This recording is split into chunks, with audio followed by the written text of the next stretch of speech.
Just a quick introduction. Compass Oxfordshire ran a tactical voting campaign in 23 and 24 to drain the blue from Oxfordshire. And the blue was indeed magnificently drained, and we hope our campaigns had a role in producing that outcome. At the time, tackling the Tories felt like wrestling a hydra to the ground. But just like those films where the fiend turns out to be rather tiny in comparison with a similar but vastly bigger beast looming right behind the conquering heroes, so our fight to depose the Tories now feels dwarfed by the magnitude of Trumpism and its global effects. The wrong response to this threat is to despair and plunge one's head into the sand for solace and distraction. Why?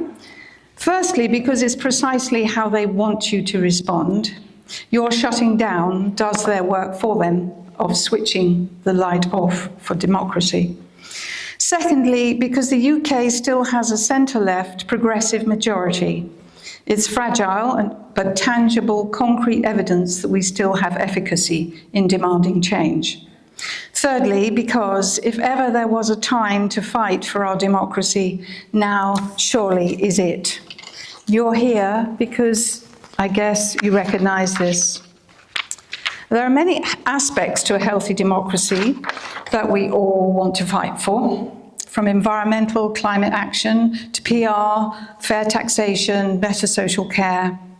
But we'll continue to struggle with all these endeavours unless we get to grips with the far-right disinformation ecosystem growing in our midst, via our social media, our mainstream press, and by grassroots organisations. Successful progressive policymaking on climate action, fair taxation, voting reform, and so on must be anchored by veracity, must be based on adherence to standards of truth and accountability. Progressive politics will be constantly undermined in a society that's flooded by disinformation. US big tech now dominates the global media space, using algorithms to amplify extreme ideologies. Here I'd like to quote from the historian Farah Dabhoiwala. He says, "Press and speech freedom should encompass the rights of the public to receive truthful information, not just the unfettered liberty of individuals and corporations to act as they please. We must oppose greedy profiteering from lies by giant corporations, election interference and by foreign billionaires, and the spread of dangerous untruths. Instead of absolute liberty of expression, real truth-seeking depends on regulation." The end of quote. The far-right speech mantra is utter hypocrisy. They continually exercise their power to shut down any content they dislike, but they use this First Amendment to keep the world's online arteries mechanically prized open so they can continue pouring in their post-truth poison. Big tech has to be made responsible for violating the truth and for the democratic and human rights abuses that ensue. Like elsewhere, UK democracy is being undermined by big tech disinformation and lack of accountability. Labour has to grasp that its own survival depends on reforming the UK's conduits of information. It must also recognise the full extent and urgency of the reforms needed, find the courage to make them, and articulate a progressive vision to underpin them. We're here today to discuss these issues and the levers of change that, as ordinary citizens, we have. Thank you. The first thing I want to do is congratulate Claire and all the progressives in Oxford for what they've done to change the colour of this county. I know you like your blues in Oxford, but it's great to see the city and the county turn from blue to red to green to yellow. And to win, really important victories in places like Banbury, Henley and Tame, Didcot and Wantage and Witney and more. But I think the point is that winning office is never enough. You have to win power. And you have to do it as we live in these really turbulent, chaotic times. The madness of Trump, the horror of war, the uncertainty about our economy, climate chaos. Now, if only there was a kind of really simple device that could help us navigate these difficult times and get us to a good society, something that consistently pointed in the right direction and told us where to go. Now, I'm here to talk briefly about two recent Public Compass publications. Oh, there's an idea about something that could point us in the right direction and help us navigate these really turbulent, difficult times, a compass. So two Compass publications, After the Riots and Thin Ice. I don't know if we've got any copies of any of this stuff around, but if not, you can download it from the website. Let's start with After the Riots, which was published after, you can guess what events, which seemed like an awful long time ago now, doesn't it? You know, it was last summer, the end of last summer when these things happened. And I wrote a kind of an analysis of what I thought was going on. And when I wrote it, I was really nervous, really, because it's very easy to have an analysis says that this is all about bad people on the right, with their fake news, with their spreading of hatred, you know, their organising, etc. And all of that is true. But it's much harder to look at yourselves and look at your own politics and look at what's happened over the last 20, 30, 40 years that has got us to this point. Because as I said in the piece, there's one very simple truth, that happy people in happy places don't riot and they're not racist. And if the progressive gamble is that given enough support, love and care, then most people will do the right things, which I think is what the belief of everyone in this room today, then surely that the opposite is the case. So riots are something that happens after decades of deindustrialization, when the kind of dignity and pride of work and places are replaced by, you know, humiliating bullshit jobs or incapacity benefit. Riots are what happens when once proud and vibrant high streets are simply shut down and boarded up. They're what happens when there are kind of wave after wave of hostile change, austerity, then Brexit, then COVID, and now at very least austerity light, when people are already struggling. Riots are what happens when unelected and unaccountable Bank of England or the Office of Budget Responsibility decide how much money disabled people are going to get. You know, politics done to us by technocrats, not decided by us, by our politicians who are accountable to us. Riots are what happens when democracy doesn't work, when your vote is taken for granted and it's presumed that you have nowhere else to go and no one's going to listen to you and your vote never counts anyway. Riots are what happens when the state is remote and cold and everything works for the rich and the already powerful and not for you. And this is the difficult bit, I think. Riots happen not just when people are economically left behind, but when emotionally and culturally they are othered. When we look down on them and sneer at them and think that their decisions over issues like Brexit are just plain stupid. But when people are given an emergency button to hit for the first time in their life, and the first time in their life, their vote really counts, and it's really important, and it's going to change stuff, however mad you think that is, then we have to really listen to those people and understand what's happened to their lives, and why do they feel so alienated, and why do they want to do that kind of act? Because they are desperate, because they are scared, because we haven't looked after them to the extent that we should, because we don't understand their lives. We didn't even know that that was going to happen. We didn't feel it was possible. We weren't in touch with our country and our people. So I think all of that stuff makes us think, and we should empathise more and condemn less. Yes, of course, in the you know, over those summer weekends when there were the riots, of course there are people that are racist, and of course there are people who are thugs, and of course we have to deal with them. But the majority of people who are now voting for reform, a quarter of our fellow country people, most of those people aren't racist, they're not thugs, they're people who are lost, frustrated and resentful. And I think they have a right to be, and we should be thinking about why they're like that. So as the days warm up, as it is today, and the days get longer, I think there will be more riots.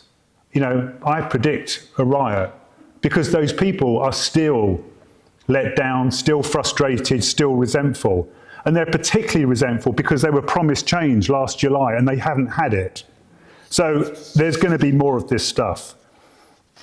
And all of this begs really difficult questions for us as progressives about nation and patriotism, about immigration and the pace of cultural change, about how we both face the future, but also we recognise the past, how we both modernise and conserve our country.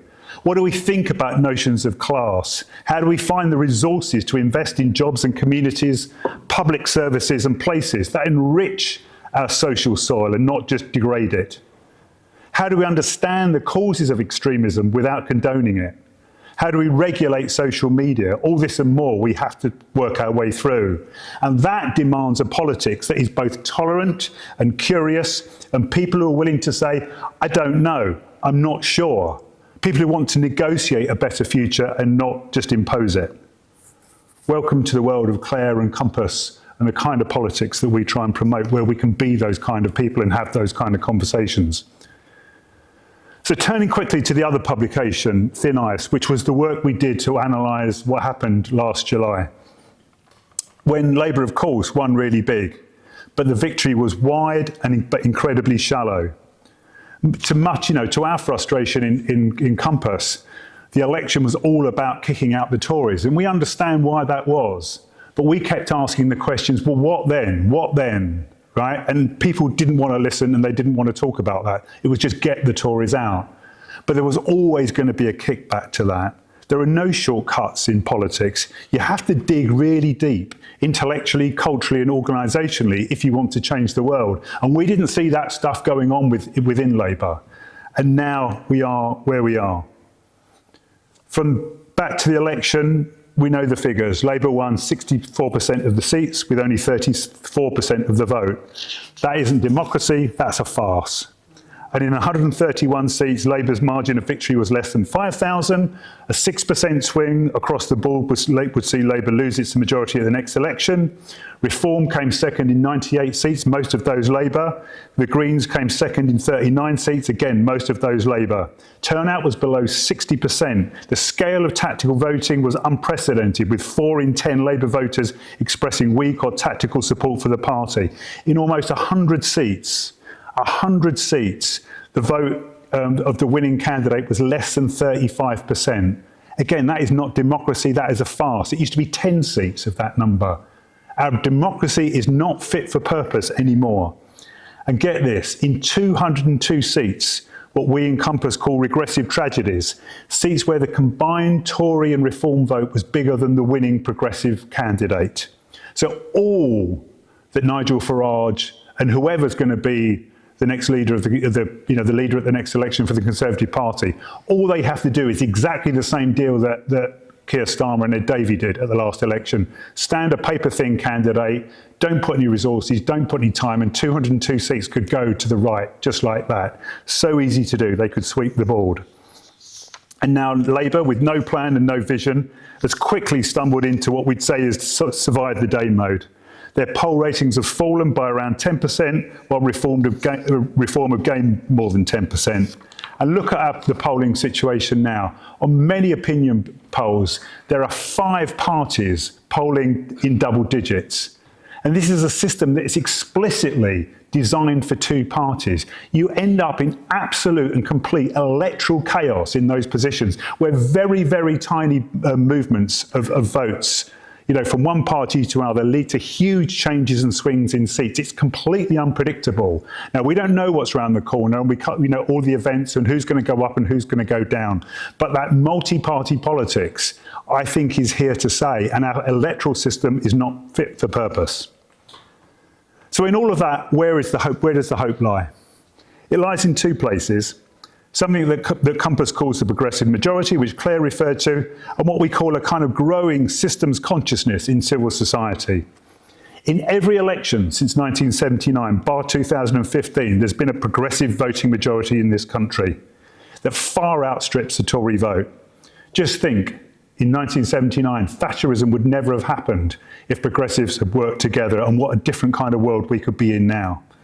There's a table that compares how left-wing electorates are across the board internationally. And the UK scores almost 60% in terms of support for left-leaning parties. We're more progressive than Canada, Iceland, France, Germany, Sweden, Denmark, Australia, This is a progressive country with progressive people. But this progressive majority is not given voice by our electoral system, not just because it divides progressives and sets us against each other, but because to win, every time Labour thinks it has to kind of pander to the people who control the agenda in a first-past-the-post system, the people who donate to political parties, the big media moguls, and a few swing voters in a few swing seats.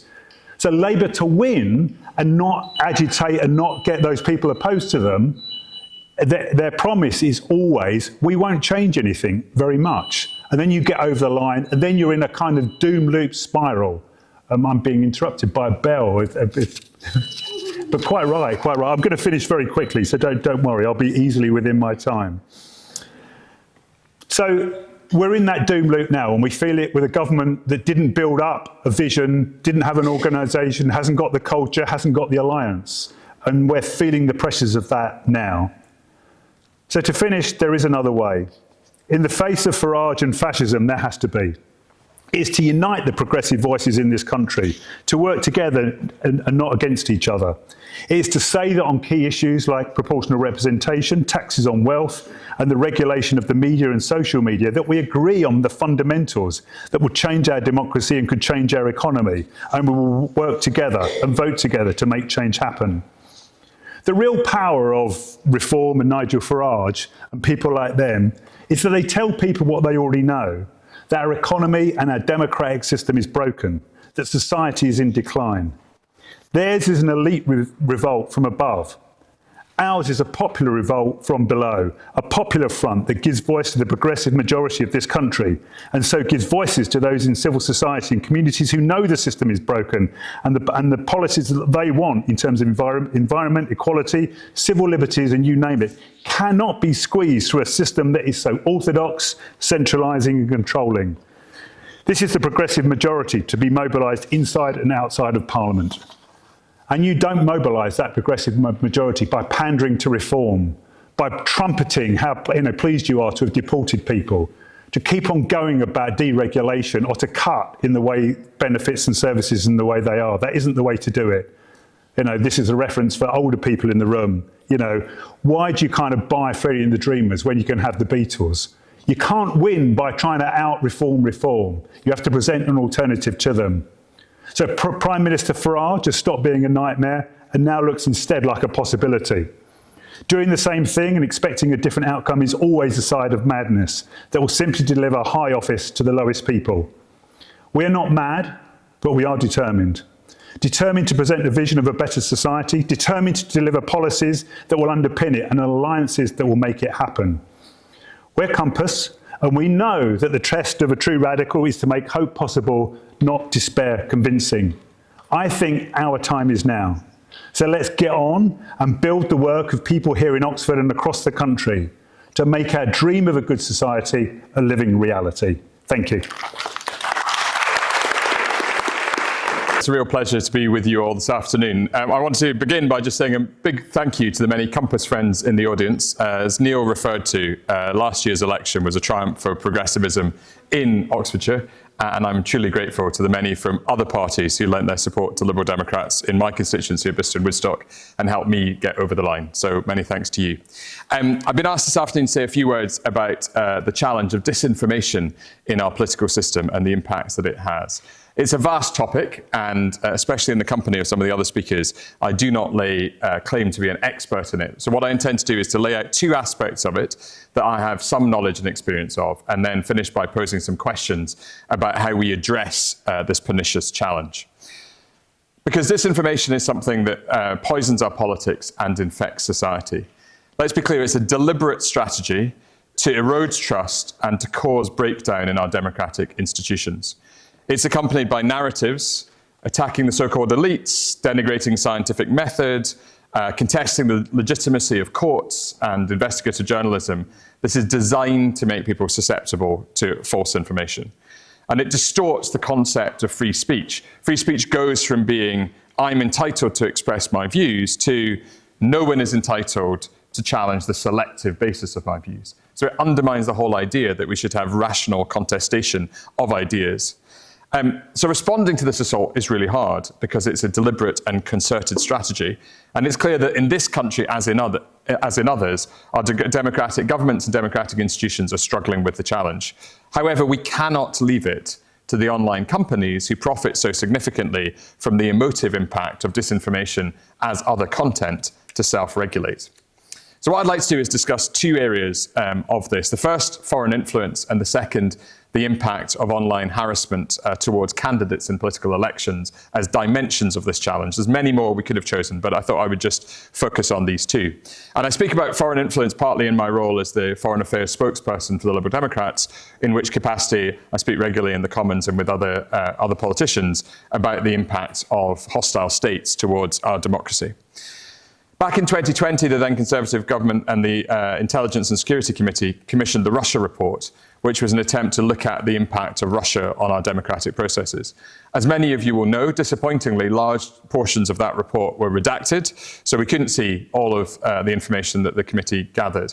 But what it was clear about was that there had been clear attempts at foreign influence in our democratic processes, both the Indy referendum in Scotland in 2014 and the Brexit referendum. And the report said, and I quote, "The UK is clearly a target for Russia's disinformation campaigns and political interference operations," end of quote. So this then leads to some concerns about who holds responsibility for challenging this. One of the aspects of that report was to look at the responsibility that the intelligence agencies feel they have. Now, all of us who know the history of democracies and the history in which democracies slide into autocracies worry when agencies of that type, who it is hard to scrutinise, take on a role explicitly in democracy. And what's really clear from the report is that the agencies are themselves struggling with that. It's pretty evident that they are self-limiting in their willingness to get involved in protecting democracy when it comes to the interference of foreign states. And yet who's left? If the agencies who have the capacity to monitor and track some of these things are not stepping into that space, it's left to agencies like the Department for Culture, Media and Sport or the Electoral Commission to do so. Now, there are very good people working in both of those institutions, but they are stretched, and they would not themselves claim to have the capacity to be tackling and monitoring the kinds of effective, targeted and subterfuge in operations that the likes of Russia and others are undertaking. In 2023, the Conservative government put through the National Security Act, and they created a new offence of foreign interference. That was passed in July 2023. It was only on the 1st of April this year, so nearly 2 years later, that the now Labour government said that it was going to implement the Foreign Interference Registration Scheme, which was a key part of that legislation. And the purpose of that registration scheme is that any overseas actor in this country with the purpose of representing their country has to make that clear and register as a foreign actor in the country. If they do not do so and they're found to have been seeking to lobby for their country or indeed interfere in our politics in other ways, they have committed a criminal offence. That will only take effect now on the 1st of July. And within it, there are tiers. There's a standard tier and an enhanced tier. And as it stands, the government has only designated Russia and Iran as the enhanced tier, leaving China and other actors still at the standard level. So slowly, the government is starting to put in place some apparatus to address some of the challenges of disinformation. But it's not clear that that's fast enough, and it's not clear that it's keeping up with the threat that is posed. Labour government said in their manifesto last year that they would, on entering office, conduct a China audit, which would be intended to look at the operations of China in the UK and how China was impacting on UK interests. I and others are continuing to ask for the publication of that audit, which has not yet been forthcoming.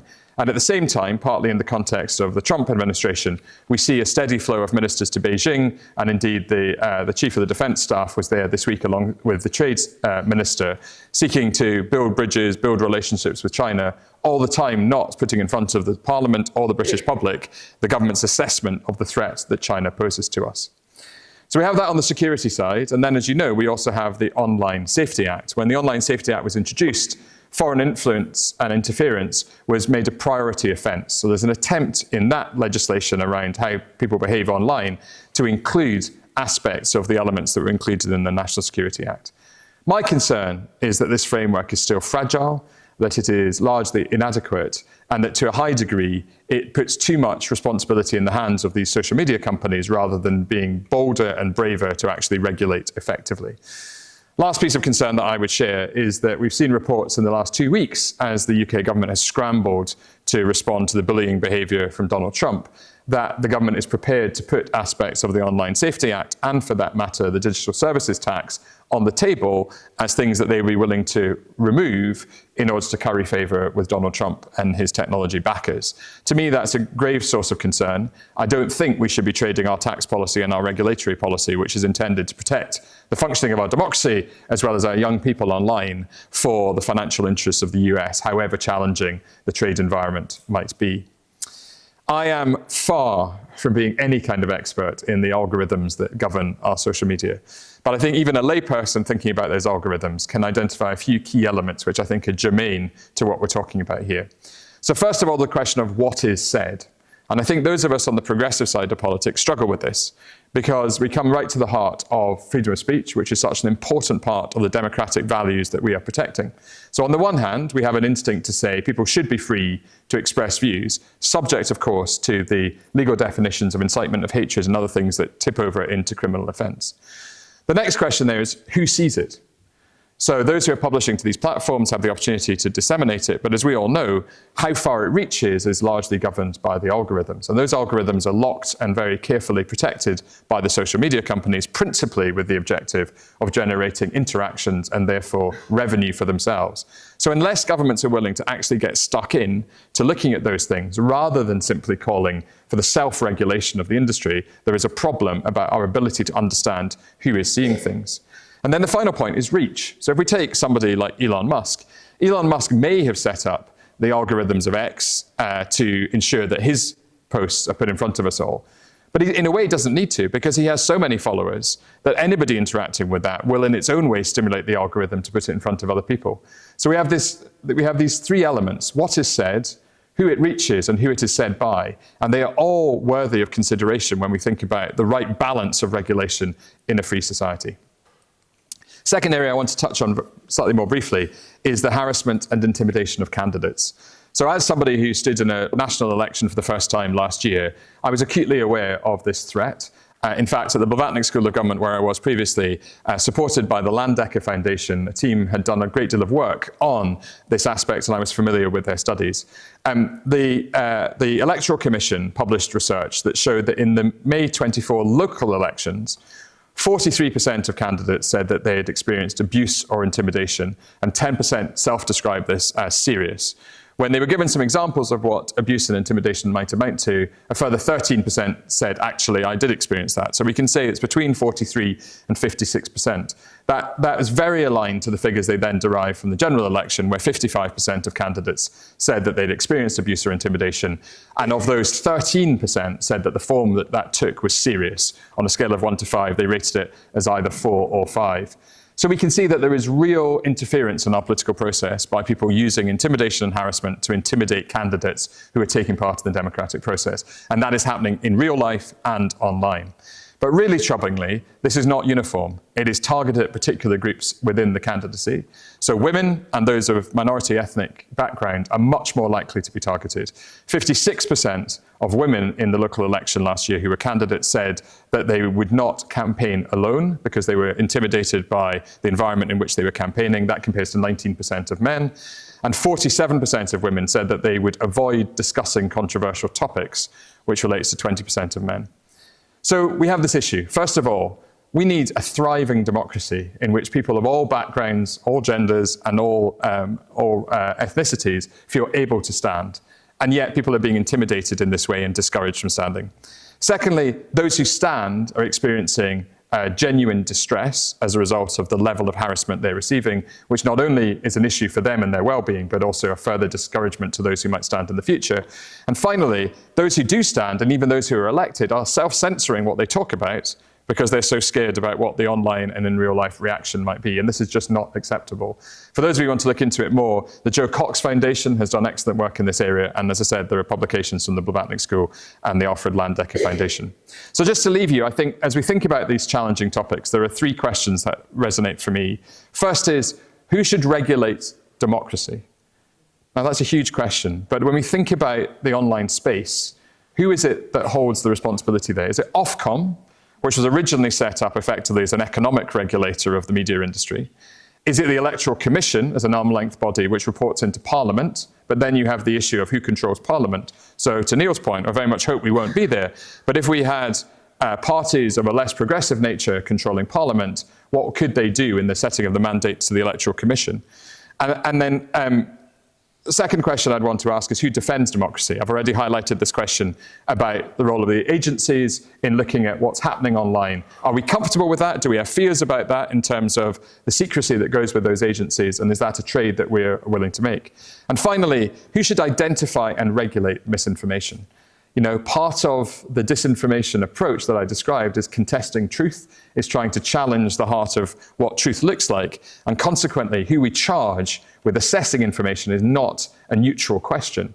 But we need, I think, to get braver at confronting these questions and getting a bit more muscular about standing up for what an open and free democracy looks like and how we can regulate the information with that in an effective way so we can ensure the ongoing health of our democratic system.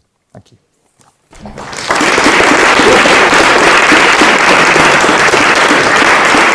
Hello everyone, today I'm going to be talking about some of the strategies of mis and disinformation that I have covered across online and social media across 3 different research projects. Sorry, is this better? Okay. So I'm going to cover some research that I've, 3 different research projects looking at mis and disinformation online. Now, the first project I conducted this with Professor Jack Grieve at the University of Birmingham, and we looked at Donald Trump's tweets. And we were interested in how Trump's communicative style varied over time. And so we collected his tweets from 2009 to 2018, as we did this study in 2018. And we analysed his style using a technique that I've developed called short text multidimensional analysis. I'm not going to go into detail of what that was, but it's aimed at uncovering the most common patterns of stylistic variation across his tweets. And it does that by uncovering common patterns of grammatical features. I analysed Trump's tweets from 2009 to 2018, looking at how his style varied over time. And I revealed 4 dimensions of stylistic variation. And this revealed that Trump's tweets varied in terms of how conversational they were, how much campaigning, the degree of campaigning they included, the degree of engagement, and how advisory they were. Now, I'm just going to focus on the engagement style, and this pattern revealed that Trump's tweets varied according to how much engagement they included. And so when his tweets were engaged, they not only interacted with other people, but they also acknowledged other people's ideas and opinions of others. But when Trump's tweets were disengaged, he often gave his own categorical judgments about other people and events and institutions and policies, but without marking that they are subjective opinions, instead stating them as if they're just matters of fact. And so this is kind of where we have this area of stating something as if it's a matter of fact, but it's actually just an opinion. This is kind of this nuance with misinformation. Now, in many of his disengaged tweets, Trump stated something to be unambiguously true, even though at the time the claims were not generally accepted as true. So this disengaged style is certainly used by Trump to strategically push an alternative narrative.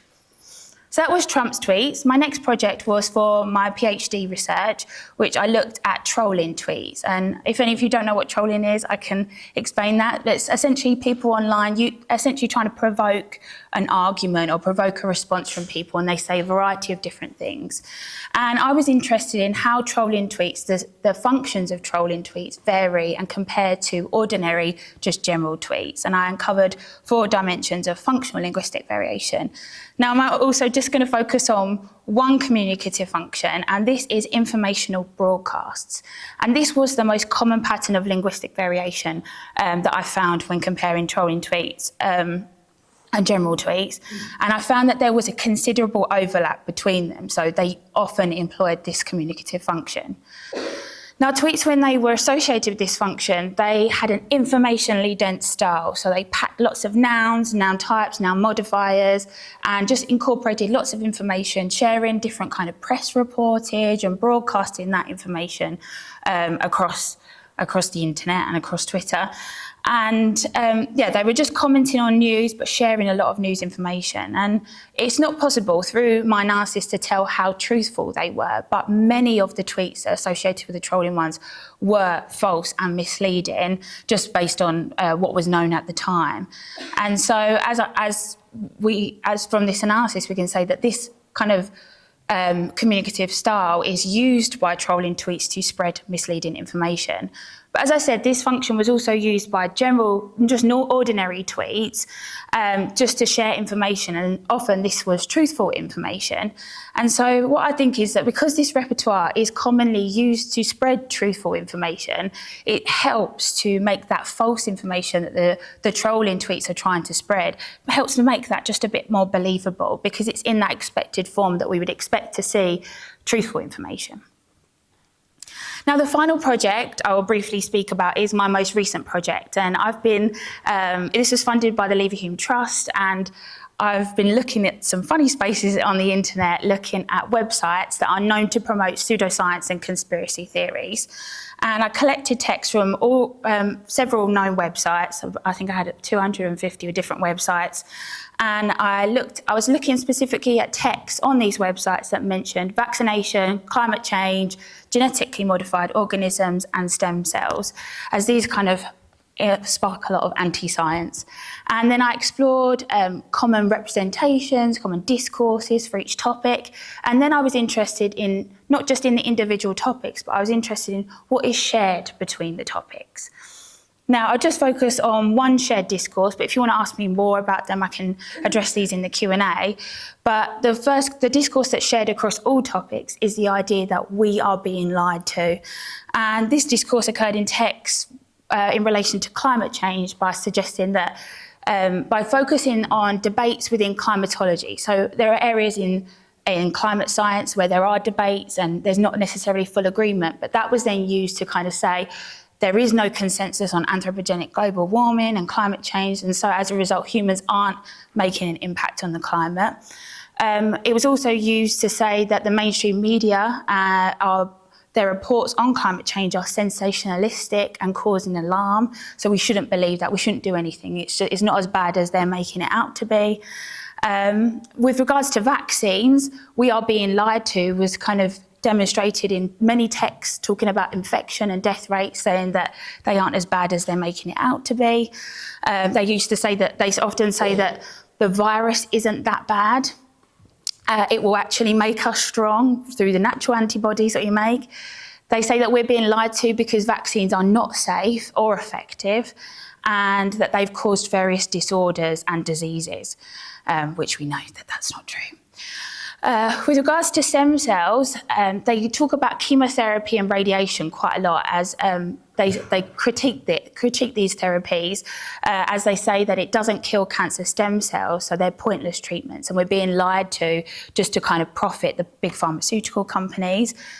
They also talk about stem cell therapy that's worked on an individual person to then say it definitely does work and it will work on everyone, and that we're being lied to, suggesting that it doesn't necessarily work on everyone. And then with regards to genetically modified organisms, they promote that GMOs are not safe and that we're being lied to that they are safe. And they specifically draw on particular companies like Monsanto to say that they've lied to us, and so they're still lying to us as well. Now, across all the shared discourses that I've found, we have, in my opinion, some very highly effective persuasive strategies. And these are downplaying and overstating the risks and the benefits. So, for instance, with regards to vaccines and viruses, the virus's risk is often downplayed as a way to suggest that we don't need the vaccines and that we don't need to have all these restrictions upon us, like lockdowns and social distancing and things like that. The risk of carbon dioxide is often downplayed, suggesting that we need it for life, and that it's therefore we don't need to worry about kind of reducing it. And if we do reduce it, that would have an even bigger impact on kind of life forms. Just by calling climate activists alarmists and the media sensationalistic, that leads to this idea that it's not as bad as they're making it out to be, which is kind of downplaying the actual risk of climate change. And by saying that they often downplay the benefit of conventional medicine to say that you should just take natural supplements and things like that, because they say that conventional medicine isn't aimed at curing you.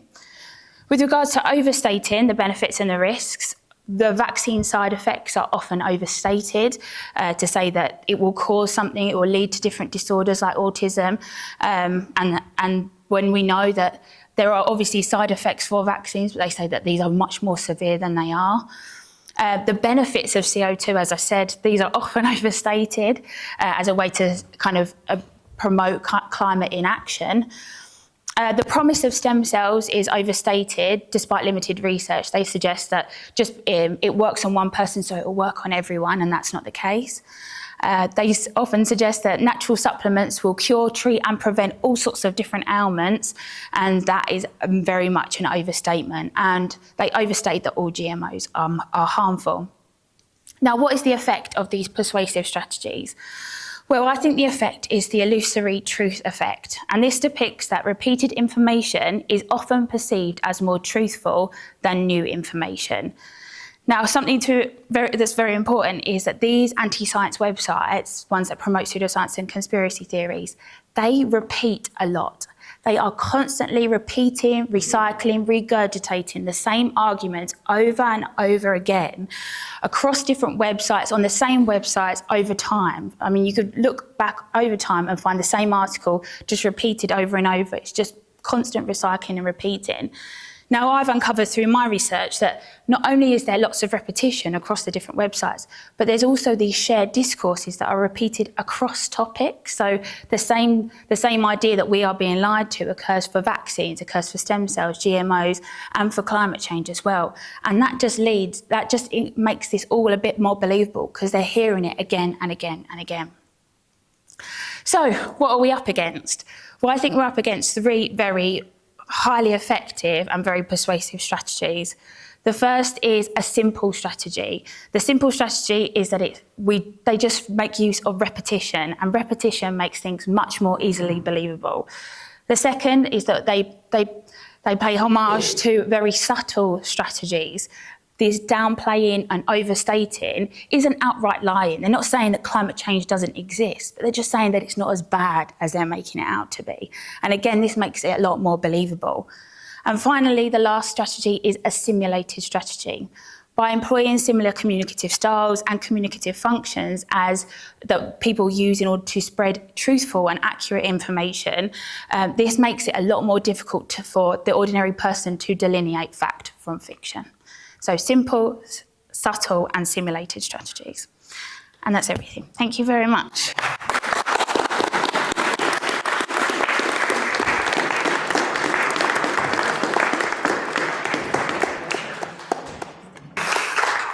Good afternoon, everyone. Can you hear me okay? Yeah. So I'm going to talk about defensive constitutional reform.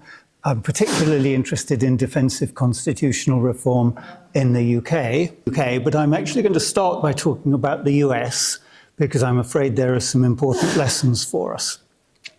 So if we just look at what's happening right now in the US, it's absolutely extraordinary. First of all, we have a regime which is taking a chainsaw both to US democracy and to the US social contract.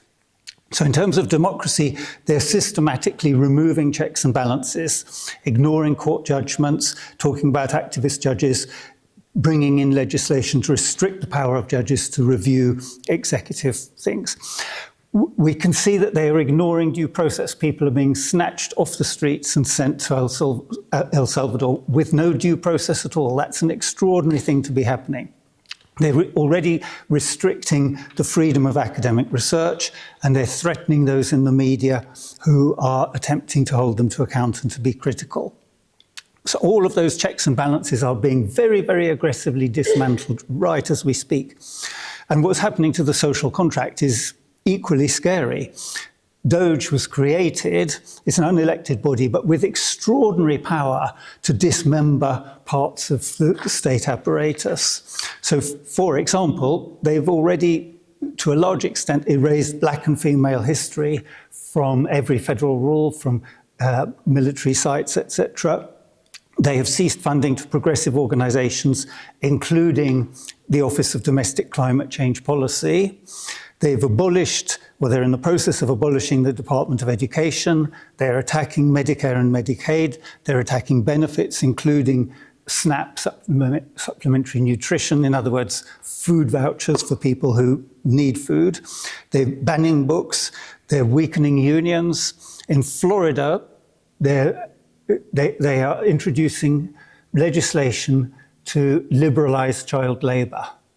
So if that goes through, it will be legal for school children to be working overnight on the day before they go to school for up to 8 hours, and they won't even have the right to a break every 4 hours. This is, as the FT said, this is going back to the 1800s. Why are they doing all of this? Because if they can cut all of these costs, they're aiming for 5.3 trillion in tax cuts. And of course, the principal beneficiary of tax cuts will be the very wealthy. So it is absolutely shocking. And that's before we get on to all the things that are happening in terms of realigning geopolitics, aligning with Putin on Ukraine and on tariffs, threatening UK members with annexation of their territories. They've already withdrawn from the UNHCR. They've already ended funding for the World Health Organization. So these are truly unthinkable things. And of course, they abolished US aid. What I find scary is that the previous administration had a lot of warning about this. The Mueller report after the 2016 election said very clearly that there had been Russian interference. There's no question about that. Trump stacked the Supreme Court, and they then gave him presidential immunity. There's no question about that. That was obvious. There was an insurrection in January 2021. There's no question about that. That was obvious. Musk in 2022 bought Twitter and corrupted it. I think not even just for personal gain in the short-term sense, but actually, I think he lost money on the purchase, but he gained enormous political influence. And as you say, he was able to build up to 200 million followers. And of course, he made a 250 million donation to the Trump campaign. All of that was obvious. And what did the Biden administration do to protect US democracy? Well, they didn't really do anything to prevent foreign interference. They did nothing at all, as far as I can see, to control this industrial scale disinformation. They didn't make any restrictions on political donations, and there's not even any restriction on having criminals standing for high office in the United States. And of course, the result is there are a lot of criminals in very high office now. They also didn't put in any restrictions on what an incoming government would be able to do after an election should it win. So there's no restriction that says a government in the US cannot act against the interests of 99% of the population.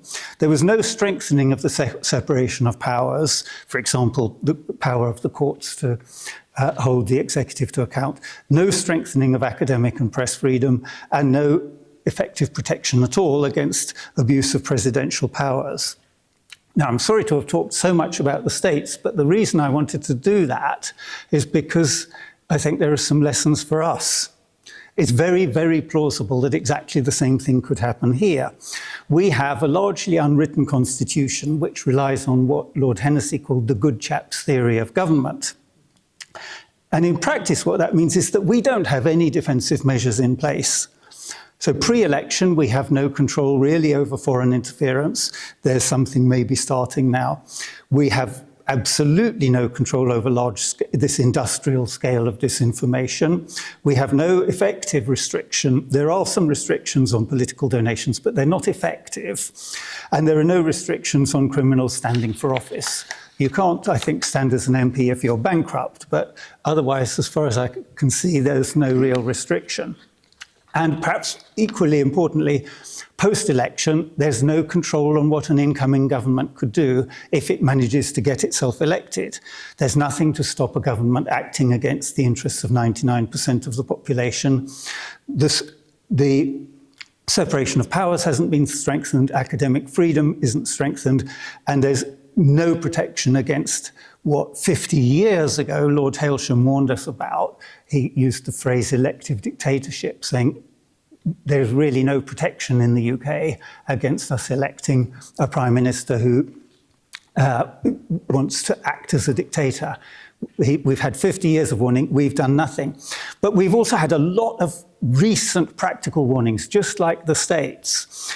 With Brexit, Callum mentioned the warnings that we had from the ISC about Russian interference, but we also know very well about the interference of organisations like Cambridge Analytica and Facebook conspiring to it wasn't just industrial scale disinformation, it was very, very sophisticated, targeted to the individual information. It was military grade psychological operations targeted at the individual. We had that warning, we know that, that's a fact.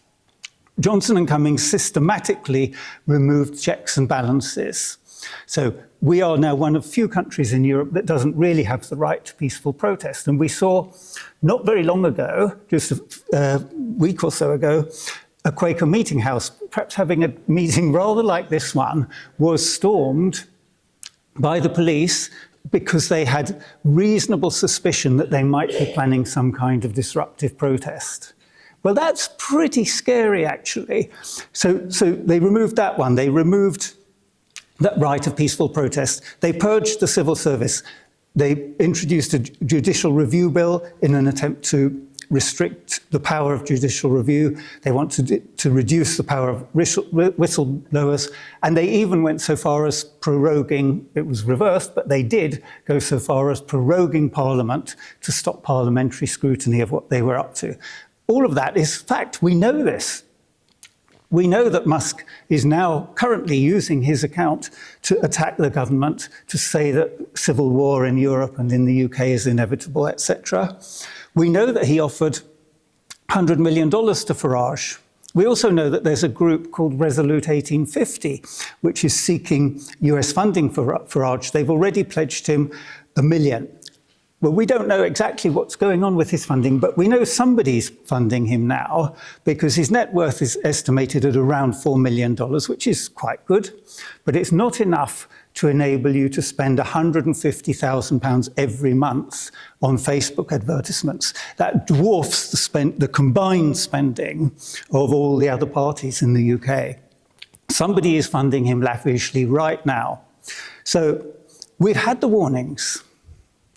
And although it's very clear, I think, that the world and the UK has many people who are not good chaps, our government currently seems to think and has said that constitutional matters are more of an issue for the second term. So 99%, we set up a project on defensive constitutional reform to try to prevent what is happening today in the United States from happening in the UK in 4 years' time. We don't believe that a second term is a foregone conclusion. If you look at history, you would say it's kind of a foregone conclusion because it's very, very rare that anybody would lose a majority of this size. But as the Compass report, the Thin Ice report points out, this is a very different kind of majority, and the world is just very, very different in general. So we think that there's actually something like a 40% chance of a very far-right party winning the next election. And so there is a very significant chance of, after the next election, something like Project 2025 being implemented here.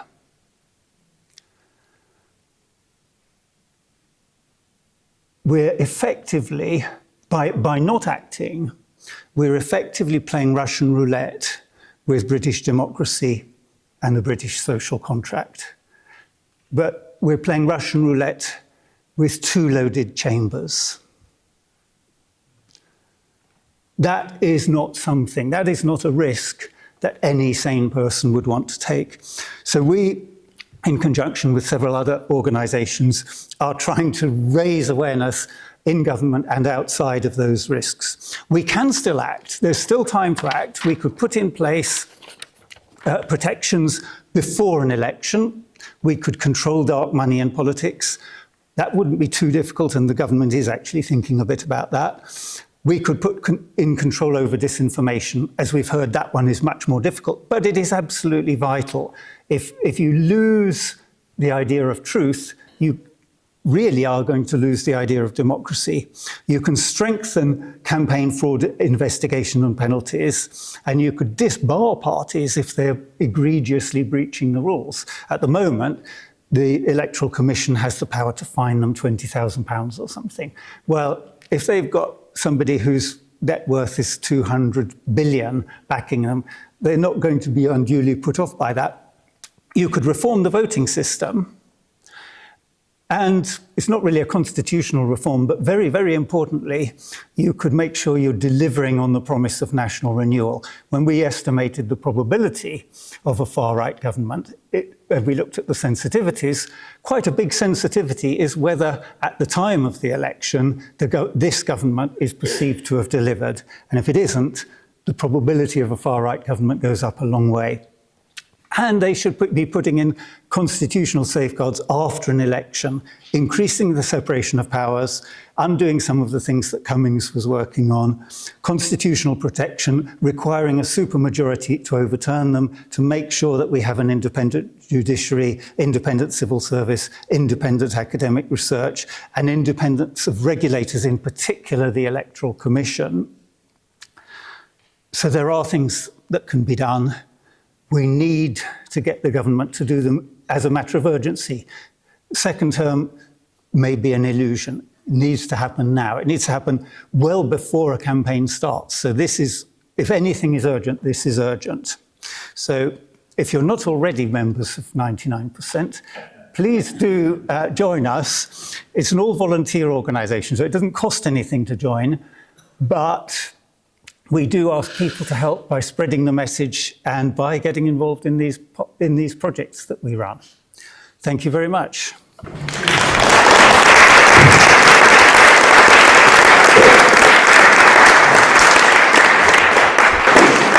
Thank you, Claire, and thank you, Compass, for organising the event today. And I just wanted to start by saying my commiserations to Isabel. The thought of having to analyse Donald Trump's tweets and then look at 250 conspiracy websites, the mind boggles of the impact that has on someone, so commiserations. What I'm going to say probably follows on fairly neatly from what Mark was talking about in terms of some measures which I think the government can take very soon. Particularly around the elections bill, which they are promising will be with us, probably a white paper or a statement before the summer recess, and then sometime in the next session, not quite sure when that's going to be, but an elections bill in the next session. But before coming on to that, I suppose I wanted to ask you the question whether you think there is a crisis in terms of democratic engagement. And I think what Neal was saying at the beginning, I think reinforces that point, and I think some nods in the audience do as well. And if you look at some of the most recent statistics, so the fact that the general election turnout 60%, a very low turnout for a general election. If you look at the fact that there are 8 million people who are eligible to vote in UK elections but are not actually on the electoral register, I think that's also a significant sign of disengagement. If some of you may have seen that report from Channel 4, 52% of 13 to 27-year-olds believe that the country needs a strong man. I guess it probably would be a strong man, and someone who doesn't need to worry about Parliament. Now, if 52% of 13 to 27-year-olds think that, I think that is also a very significant sign of disengagement. And regrettably, there are many other statistics of this nature. So 16 to 17-year-olds, so attainers, so people who are going to go on the register to be there so they can vote when they're 18. In 2015, 45% of 16 to 17-year-olds were registered, so they could vote when they reached 18. Now it's 16% by 2022. So I think across all of the statistics, there is very clearly an issue with engagement in politics, voting, representative democracy. So what can we do about this? So there are some very concrete things that the government can do, and some of them they've indicated they are going to do, and we will support them on that. And I know a lot of the other political parties will do as well. So given that will be in the election bill, and we very much welcome that. That's about, I think, boosting engagement, particularly if it's linked to decent education. So votes to 16, very much support that, and it will work as long as it is linked to decent citizenship education, so that 16-year-olds understand what it's about and why it's worth doing, why they don't perhaps want a strong man running the country as opposed to living in a democracy. Then there's automatic voter registration. So those 8 million people that I referred to who are not on the electoral register but are legitimate voters who could be voting. Automatic voter registration is the answer to that. Now the government are sort of a dance of the veils, really, in terms of whether they are going to do it or whether they're not going to do it. It's quite complicated, might be quite expensive. Maybe they'll do some really simple things. So the most obvious thing to do is to, when you apply for a passport or when you apply for a driving license, at that point, your data, and there are some privacy issues, your data is handed over to the electoral registration officer in the area your address is from, and then they put you on the electoral register automatically. So no longer filling in that form that comes around in October. Actually, you go on the register automatically, unless that you are a vulnerable person, and therefore, in those circumstances, you wouldn't be put on. Otherwise, you're put on automatically, and then you're able to take part in elections. And the benefit from that, or one of the benefits, or maybe perhaps for some people it might be a disbenefit, is that the political parties will start knocking on your door. Because I know, and I'm sure Callum knows, and other politicians know, that if there's a door and there's no name, you're not going to knock there. Why would you? You're not going to capture any data about them, so you won't know what their views are. But if they're on the electoral register now, those 8 million people, then politicians will be knocking on their door and trying to find out who they are and listen to their views. So I think that would improve, I think, engagement. Also, perhaps more controversial, extending voting rights to a wider range of group of people. Many organisations, including ours, support the idea that there are people who've lived in the UK for their whole lives. They might not be UK citizens or Commonwealth citizens, but they still, we think, should be entitled to vote.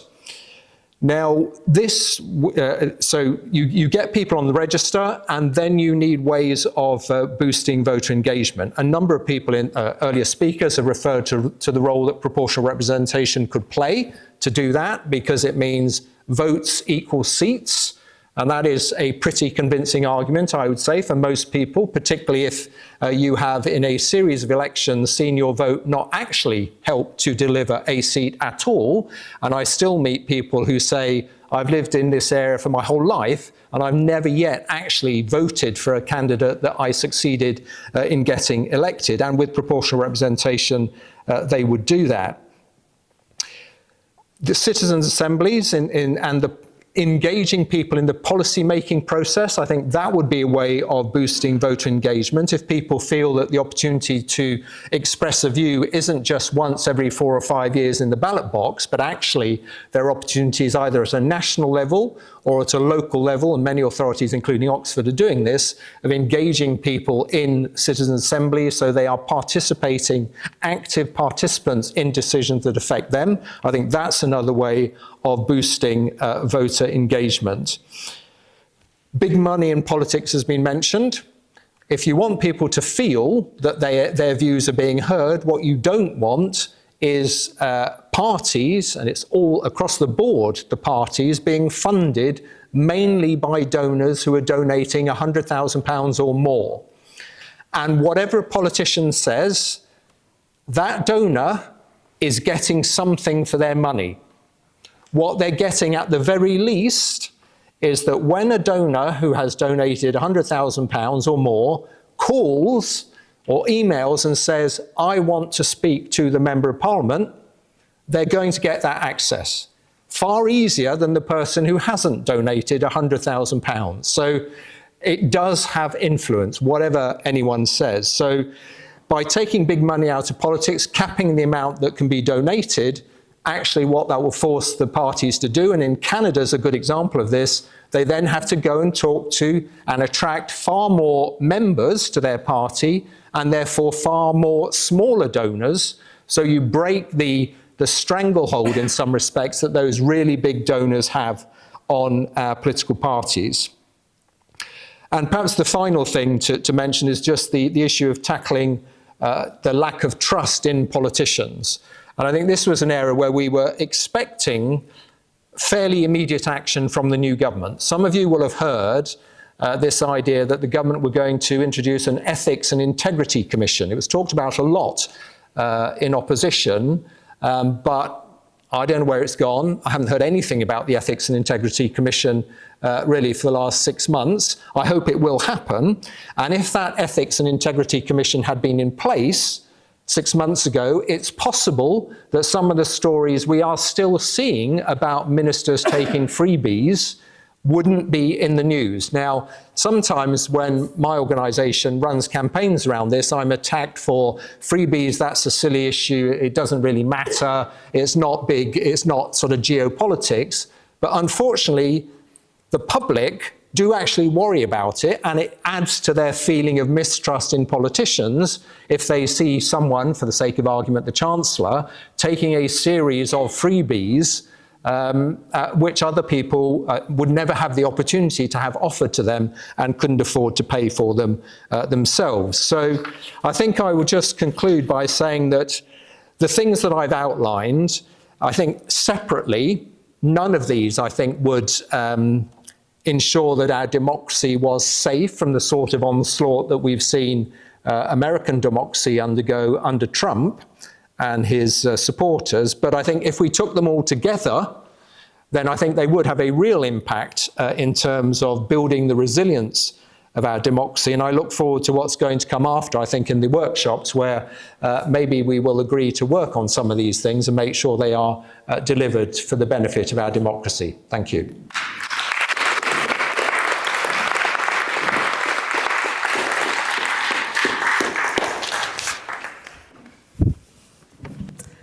Well, many thanks to Tom and to our entire panel. I think they all deserve another round of applause.